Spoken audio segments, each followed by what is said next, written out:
Assalamualaikum warahmatullahi wabarakatuh. Bismillah, alhamdulillah alladzi amarna wa hasana bil ibadah wa tarbiyah wal istiqamah.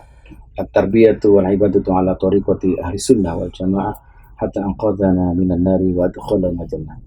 Wassalatu wassalamu ala Rasulillah sayyidina wa maulana wa habibina Muhammad ibni Abdullah wa ala alihi wa sahbihi wa mawalah wa la hawla wa la quwwata illa billah.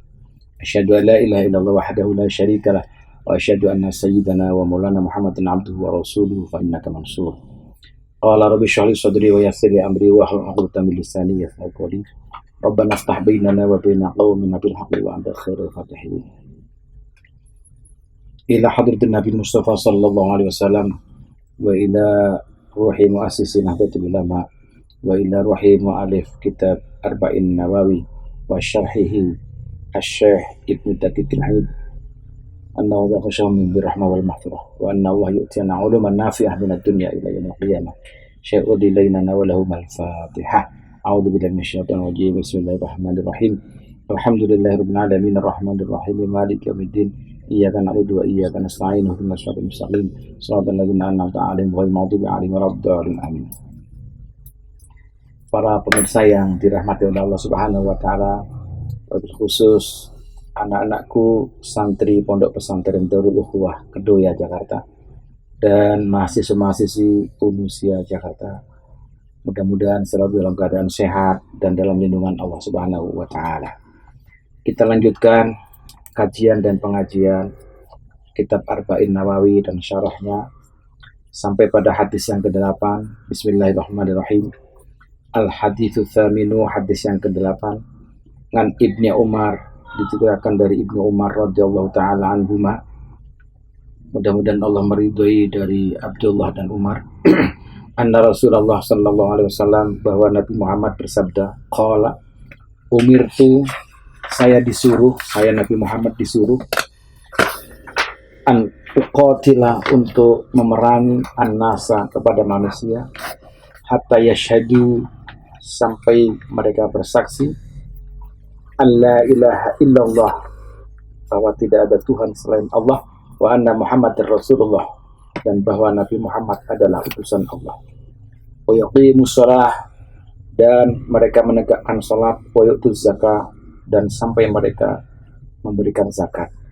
Fa idza fa'alu dzalik, apabila mereka sudah melaksanakan itu, asamu minni dima'ahum, maka akan dijaga, maka akan terlindungi dariku darah mereka. Artinya jangan diperangi lagi. Wa amwalahum, dan harta-harta mereka tidak boleh diambil, illa bihaqqil Islam, kecuali kalau dia melanggar syariat Islam. Wa hisabuhum 'ala Allah, dan seluruh pertanggungjawabannya dan seluruh catatannya adalah atas Allah Subhanahu wa taala. Rawahu al-Bukhari wa Muslim. Hadis ini diriwayatkan oleh Imam Bukhari dan Imam Muslim. Artinya ini sahih. Hadza hadisun azimun, ini adalah hadis yang agung. Wa qaidatun min qawaididdin, dan ini satu fondasi, satu kaidah dari kaidah agama. Wa qad rawa hadzal hadis Anas wa qala hatta yashhadu an la ilaha illallah wa anna Muhammadan abduhu wa rasuluh wa ayastakbilu kiblatana, dan dia harus mengambil kiblat seperti kiblat kami, wa ayakulu dhabihatana, dan mereka memakan sembelihan kami, wa ayusallu salatana, dan dia salat seperti salat kami. Fa idza fa'alu dzalik, apabila sudah melaksanakan itu, hurrimat alaina dima'uhum wa amwaluhum illa bihaqqiha, maka diharamkan dibunuh dan haram diambil hartanya. Lahum ma lil muslimin wa alaihim ma 'alal muslimin, mereka mendapatkan apa yang didapatkan oleh orang Islam, dan mereka tidak mendapatkan apa yang tidak didapatkan oleh orang Islam. Wa amma ma'ani hadzal hadis, faqala ulama, para ulama mengartikan hadis ini, lama tufiya Rasulullah sallallahu alaihi wasallam, ketika Nabi sudah meninggal dunia, wastakhlafa Abu Bakar Siddiq, kemudian menjadi khalifah Abu Bakar As-Siddiq radhiyallahu anhu ba'dahu setelah Nabi Muhammad meninggal. Wa kafara man kafara min Arab. Kemudian orang-orang Arab kufur, kafir. Azama Abu Bakar ala qitalihim. Maka sahabat Abu Bakar yang menjadi khalifah ingin memerangi mereka. Wa kana minhum man azakah wa lam yakfur. Dan ada orang yang menolak zakat tapi nggak kafir, nggak kufur. Wa ta'awwala fi dzalik. Faqala lahu Umar radhiyallahu anhu, maka kemudian Umar bilang kepada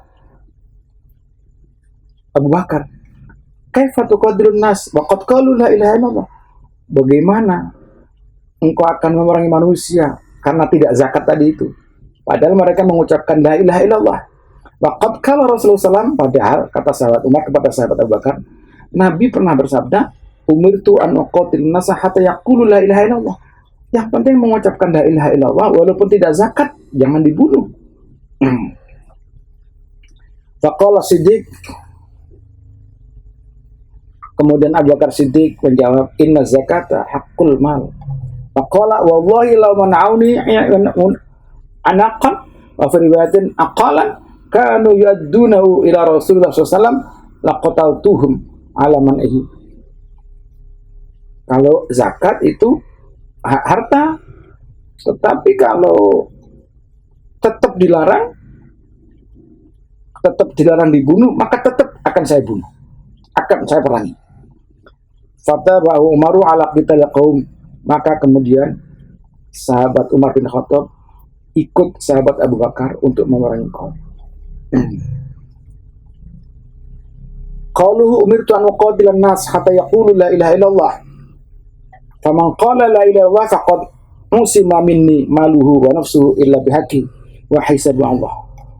Jadi kalau sudah mengatakan la ilaha illallah, maka dijaga hartanya, dijaga dirinya, kecuali apabila melanggar syariat. Qala Khattabi wa ghairuhu, Imam Khattabi menafsirkan, mengartikan hadis ini, al-murad bihadza ahlul awthan wa musyrikun Arab wa man la yu'min.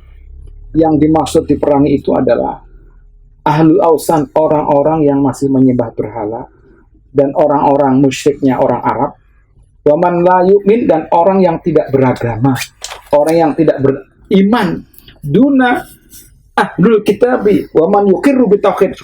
Yang dimaksud diperangi bukan orang ahlul kitab, bukan orang yang percaya dengan kitab walaupun kitab-kitab terdahulu, wa may yuqirru bitauhid, dan bukan orang-orang yang sudah mengakui tauhid.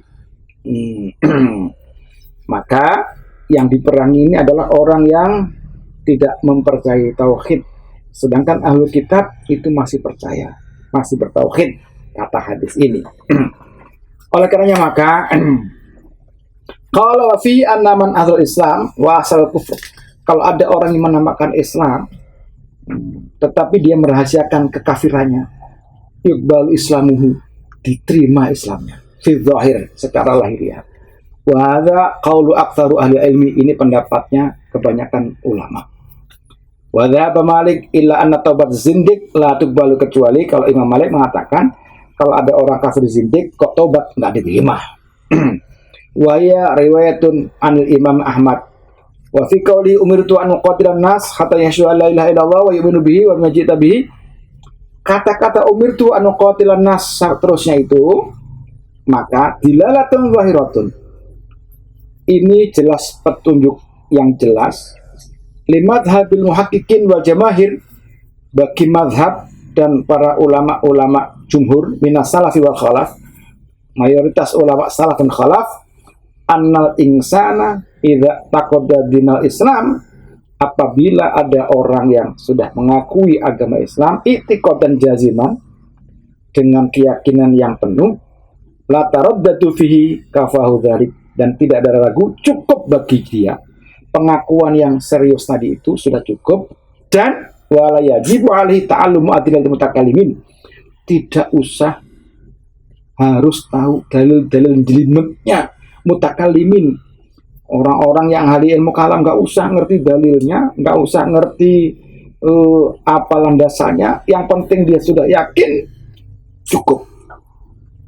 Khilafan liman aujaba dzalik, ini berbeda dengan pendapat yang mengatakan bahwa kalau mengaku Islam harus tahu dalil-dalil detailnya. Wajalau syartan fi nahwi ahli qiblah, dan mengerti dalil itu syarat untuk menjadi dia dikelompokkan menjadi orang ahli qiblah. Wa hadza khata'un zahirun. Ini adalah khata' yang zahir. Ini adalah salah yang besar. Jadi Islam itu gampang. Yang penting sudah membaca asyhadu alla ilaha illallah wa asyhadu anna muhammadar rasulullah, walaupun tidak detail itu sudah diterima. Tidak diwajibkan harus tahu syarat-syarat rukunnya, mengetahui Allah dan syarat rukunnya iman kepada Allah itu dalilnya apa, ayatnya berapa, kemudian hadisnya bagaimana. Tidak. Walam yustaratu al-ma'rifatu bidalil, tidak disyaratkan untuk mengetahui bagaimana dalilnya. Maka menjadi orang Islam itu sangat mudah untuk diterima oleh Allah Subhanahu wa taala, tidak dengan syarat yang detail-detail.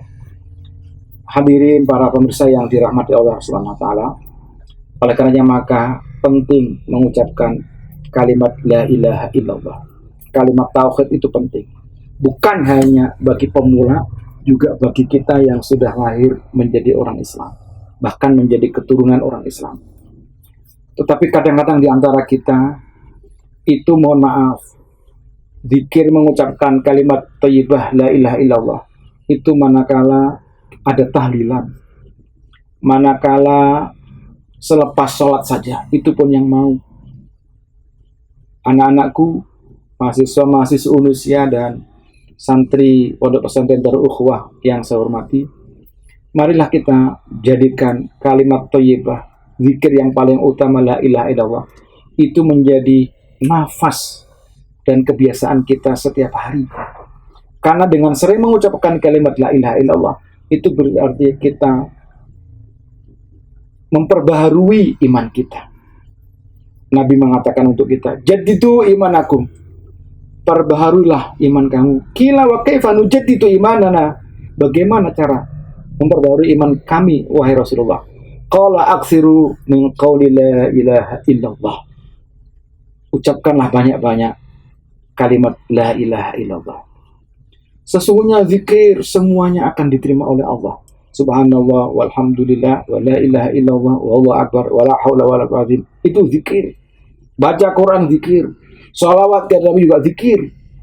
Tetapi ingat, afdalu zikri fa'alam annahu la ilaha illallah. Ada yang bertanya, bagaimana Bapak?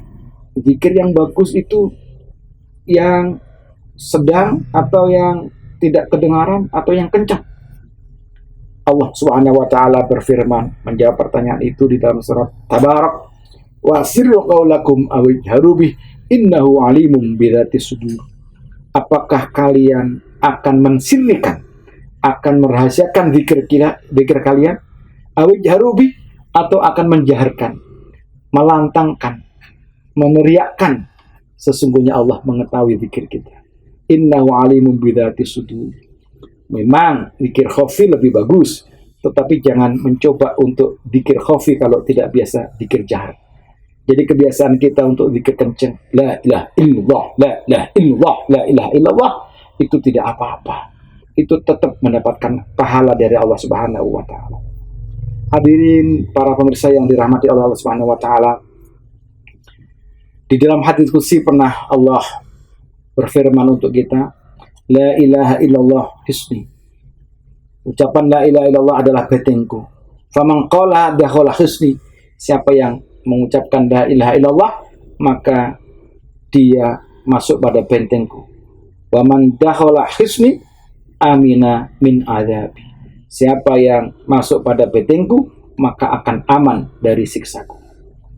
Hadirin pemirsa yang dirahmati Allah Subhanahu wa taala, konon di dalam sebuah kitab, dalam kitab Majalisus Saniyah, Imam Al-Baihaqi menceritakan dari Imam Bakar bin Abdullah Al-Mazami rahimahullah ta'ala. Ada seorang raja yang sombong, dia tidak mau beriman kepada Allah. dia tidak keberatan, dia sangat keberatan untuk mengucapkan la ilaha illallah. Padahal umatnya tidak banyak yang beriman dan banyak yang Islam, tetapi si raja ini keras kepala dan keras hati untuk tidak mengucapkan la ilaha illallah. Maka kemudian dinasihati tidak bisa, didekati tidak bisa. Kemudian jamaahnya, umatnya gregetan dan akhirnya marah. Sepakat mereka untuk mendekatinya dengan kekasaran. Karena diingatkan nggak bisa.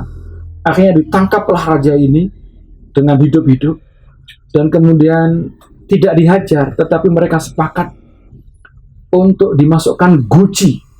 Guci ini terdiri dari tembaga, dari besi yang kuat. Dan dia meraung-raung. Dan kemudian dia minta tolong kepada sesembahannya. Tetapi tidak ada yang nolong. Seluruh sesembahan yang dia yakini sebagai Tuhannya, tidak ada yang bisa menolongnya. Akhirnya tetap saja tidak mau mengucapkan la ilaha illallah. Akhirnya jamaahnya atau umatnya atau rakyatnya ramai-ramai sepakat untuk menutup guci itu kayak tong begitu barangkali, dan kemudian dibakarnya panas-panas, dibakarnya apa adanya. Semakin dibakar panas, maka semakin dia minta tolong kepada sesembahannya dan tidak ada yang bisa nolong. Akhirnya dia terpaksa mengucapkan dan akhirnya dia terpaksa meyakinnya. Tetapi ini guci sudah ditutup rapat-rapat. Di dalam guci dengan api yang membara, dia mengucapkan la ilaha illallah sekencang-kencangnya. Tetapi umatnya tidak mendengarkan yang di luar tadi itu. Akhirnya dia ucapkan la ilaha illallah, la ilaha illallah. Tentu dengan meyakini bahwa tidak ada Tuhan selain Allah, tidak ada Tuhan selain Allah.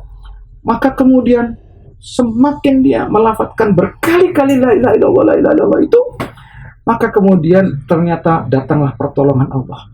Dengan cara apa?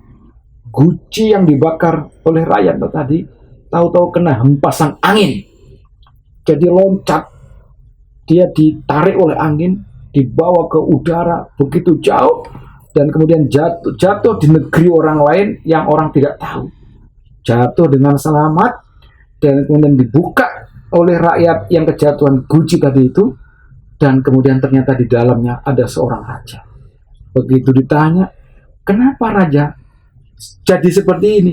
Akhirnya dia cerita bahwa dia sesungguhnya orang yang ingkar, orang yang tidak mentauhidkan Allah. Maka kemudian dia diberi hukuman oleh rakyatnya dan dibakar, dan akhirnya dia mengucapkan la ilaha illallah, dan kemudian dibawa angin sampai di negeri yang dia menemukannya itu, dan kemudian dibuka dan selamatlah dia. Akhirnya umat yang menemukan itu ramai-ramai mengucapkan dan syahadat la ilaha illallah Muhammadur Rasulullah. Para pemirsa yang dirahmati oleh Allah Subhanahu wa taala, ketika mengucapkan kalimat tauhid la ilaha illallah, maka bagi orang yang pemula itu keyakinannya adalah la ilaha illallah ay la ma'budu illallah. Tidak ada yang sembah kecuali oleh Allah, kecuali kepada Allah, kecuali Allah. Tetapi bagi yang mutawasid, yang tengah-tengah, yang sudah membiasakan itu, maka kemudian naik derajatnya. La ilaha illallah ay la maqsuda illallah. Tidak ada yang dimaksud kecuali hanya Allah. Dan yang terakhir, nanti tingkat tertinggi bagi kita yang sudah mempunyai makom tertentu, muntahi, maka la ilaha illallah artinya ay la mawjuda illallah. Tidak ada yang wujud, tidak ada yang ada, semuanya hancur, semuanya sirna kecuali hanya Allah Subhanahu wa taala. Maka marilah kita biasakan untuk mengucapkan kalimat tahlil, yaitu la ilaha illallah, la ilaha illallah, la ilaha illallah. Mudah-mudahan hidup kita selalu diperisai dan dihiasi dengan mengucapkan kalimat zikir yang paling baik, yaitu la ilaha illallah. Mudah-mudahan zikir kita diterima oleh Allah Subhanahu wa taala. Hadanallahu wa iyyakum ajmain. Wallahul muwaffiq ila aqwamit thoriq. Wassalamualaikum warahmatullahi wabarakatuh.